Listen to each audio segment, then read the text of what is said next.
Ramdam sa ilang bahagi ng Pilipinas ang epekto ng hanging habagat.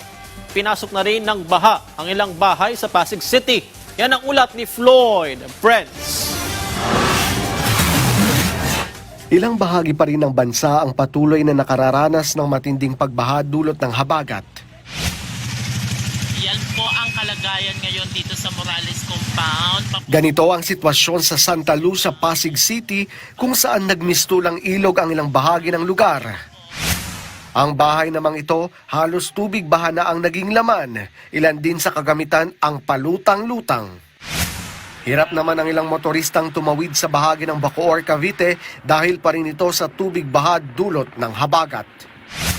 Sa Rosario Rodriguez sa Rizal, kitang-kita sa drone view na ito na halos napapalibutan na ang lugar ng tubig baha. Ganito rin ang sitwasyon sa Montalban kung saan makikita sa video na ito na umabot na sa dibdib ang tubig baha. Abot tuhod naman ang baha sa Tertiary Road ng Barangay San Roque, Batangas dahil sa walang tigil na pag-ulan dulot ng habagat. Pinayuhan ng lokal na pamahalaan ang mga motorista na dumaan sa Sinala Bolo Road. Sa kuha naman ng uploader na si Ronnie Macrol, nilusong nito ang lagpas dibdib na baha sa Barangay San Antonio Valley through sa Parañaque City, dulot pa rin ng walang tigil na pag-ulan dulot ng habagat. Ayon kay Ronnie, galing siya ng trabaho at kinakailangang umuwi kaagad dahil walang kasama ang kanyang pamilya sa bahay.